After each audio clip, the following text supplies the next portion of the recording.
Thank you, Dr. Shubhendu Boral. Dr. Shubhendu Boral has been kind to, include me in his course. So I'll be speaking on vitreous hemorrhage turning into a nightmare. So this is the first case, a 43-year-old male with complaint of pain and decreased vision for 6 days. And actually, he had a history of a drunken brawl 6 days back and was in police lockup for 4 days. So there also he got a thrashing. Now, when he came to me, finally the police left him. So he had a vision of PL and PR, and eye was soft. We couldn't measure the NCT or the AT, and digitally I thought it was very, very soft. And there was no view of the fundus, of course. And as you can see, the vitreous, hemorrhage was there, and this area looked like a retinal detachment, but wasn't sure really. So let's look at the surgery. What happened? So this was a little while back. So this was 23 gauge surgery that we were doing. So as you can see, it was a very, very soft eye, and you can see the dipping of the sclera and the eyeball. So finally, it was a tough time, kind of even putting in the trocar cannula. So finally, when we released the trocar, you can see some blood tinged fluid coming out. So I thought that was probably some choroidal detachment, and then I put in the infusion, and I was in a mess. I couldn't really see whether the infusion cannula was inside the vitreous cavity or not, whether it was subretinal. So I didn't open up the infusion, and we went in with the next port. Same story, very soft, with a lot of twisting and turning. And see, there's again egress of fluid. So I thought, okay, so choroidal detachment, if it is there, then it's taken care of. Again tried to see whether we are inside or not, and couldn't find out. So finally, when I put in the cutter, I could see that okay, the cutter could be seen. So I thought, okay, chalo kam ho gaya. But actually the devil was lurking inside. So what we when we put in the light pipe, so again the light pipe seemed to be subretinal. The cutter was there, and it was very difficult to kind of see what actually we were doing. So I really wasn't sure about whether I was still subretinal with the infusion cannula, with regards to the infusion cannula. And so I thought because of the staining of the posterior PC, that is by the blood, so I thought enough is enough, and we need to actually sort of remove the lens so that we have better visualization. So we removed the lens, and once we removed the lens, we actually had a better view of the the whole thing. So we needed a fragmatome to remove the remaining part of the lens that was there, and after that this things became clearer. So we could see that you could see retina in some part, and there was I sort of started breathing normally. So then we realized there was a retinal detachment here. So then gradually what we did was basically we removed the peripheral vitreous, and we actually could see that it was a retinal detachment extending into 3 quadrants.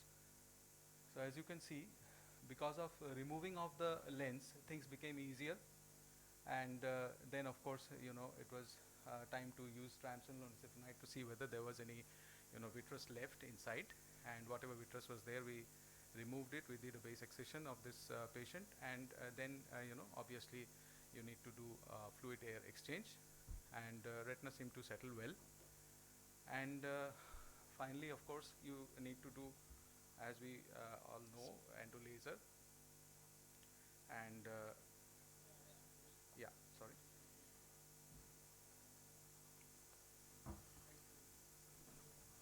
Okay. So actually, because of this, it's not. Okay. So so what we missed out this small part. So we did endo laser, and finally what happened was we actually in the post-operative period, it wasn't really a bad scenario, and patient actually, we put in silicone oil, of course, in this patient, and patient actually gained 636 vision to my satisfaction, and patient was also satisfied. And subsequently we did a silicone oil exchange removal, and we put in a secondary IOL, an iris glow IOL. So this was the first case, and this was the second case, a 73-year-old lady who actually like Dr. Anirudh has just mentioned, that you need to really plan your cases properly, and it's a very important thing to do your own ultrasound. So this is a lady. I had not done the ultrasound myself, and my fellow had done it. And I saw this paper on the day of surgery, and this area actually, looked suspicious to me. So there was something in this area, these arrows you can see. So this area looked suspicious, and I thought there could be something, subretinal or something. And it was not a case of simple vitreous hemorrhage that my fellow was telling me about. So initially we started off doing the surgery. It seemed like a routine kind of a, vitreous hemorrhage. So we gradually removed the vitreous hemorrhage. And so we actually, after the vitreous hemorrhage became slightly, we cleared the vitreous hemorrhage little by little. So here in the posterior pole, there was this, mound sort of a thing. I think Dr. Bikramjit is here maybe. Oh, he's not here at the moment. So, so we had this mass here, and so it was kind of, it was nice and round and almost mushroom shaped, but thankfully there was no retinal detachment next to it, so I didn't know what to do actually at this point in time. I was hoping it would be a macroaneurysm, and considering her age, I just hoped and prayed that it was not a melanoma. And so I thought, okay, if it's a macroaneurysm, it's going to be, useful to do a little bit of laser.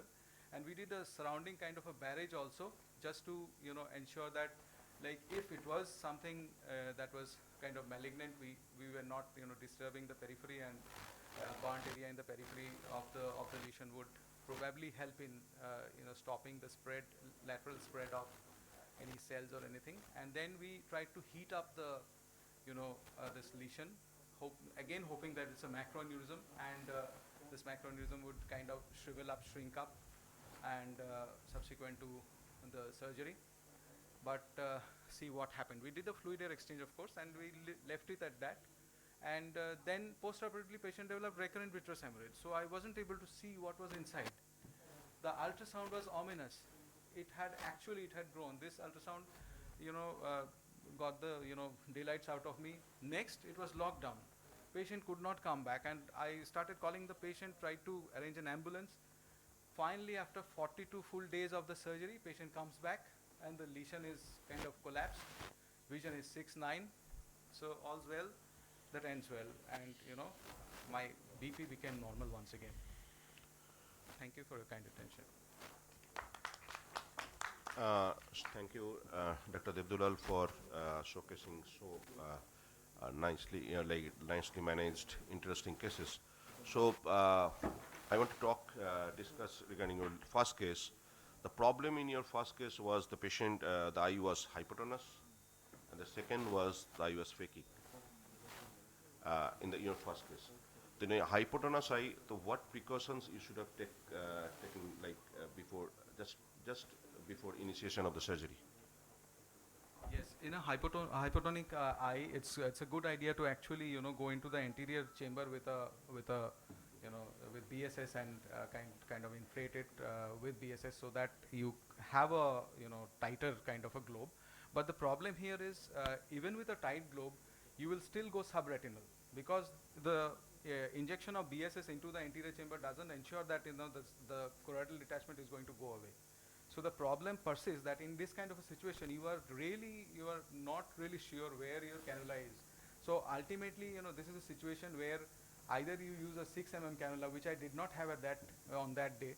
So you might need a 6 mm cannula only once in a year, but you have to have it in your routine. So that is an important thing to have.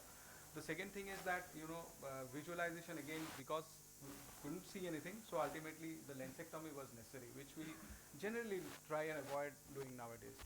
Like how old is the patient? Patient is 31, was 31 at the time of surgery. Yes. The cataract was not significant. 4 or 5 years, no cataract. So if possible, was it possible to inject the BSS inside the vitreous cavity to raise the vitreous pressure and then go for the Absolutely, you can do injection of BSS into vitreous cavity, but again the issue is you will not have the choroidals go away if it's a case of choroidal detachment. And if the patient is having little bit of cataract, you can plan for this cataract along with this vitreous hemorrhage, Absolutely, because there was absolutely. hemorrhagic detachment also. Absolutely. in But the- young patients, we are Yes. generally try to avoid doing a cataract So surgery. simple vitreous hemorrhage seems to be simple, but they are not always simple. So that is the take home. You should always be very careful, especially while treating the young patient. Any comment from Dr. Atul? They will also, in this case, you have gone, in the second attempt, you have gone from posterior to anterior, means you have started the lensectomy from posterior to anterior, and you are not able to see anything. So, isn't it a better choice to go from anterior to posterior and put a antechamber maintainer and start the lensectomy from anterior side? Are you meaning of phaco straight away? If phaco is possible, then it's okay. Otherwise, if phaco is not possible and you are planning for lensectomy also from anterior, because you are not able to see. Yeah. I think, because the cutter, your point is well taken. My, issue here was that I could see the cutter, but I couldn't see the infusion cannula. I could see the cutter right behind the lens, but that was it, nothing beyond that. So since the cutter was already inside, rather than making an anterior, segment force again, or, Because all the fluid that was coming out through the sclerotomy ports, all are yellowish color. That's choroidal fluid. Yes. The- so even after that I couldn't see the. Any comment, Dr. Dharmesh? Yeah, the all vitreous cases which looks very simple, but it sometimes turn out to be very nightmare for any surgeon. But as he has said very correctly, if you plan phaco combined surgery, it can be much better way. And yeah,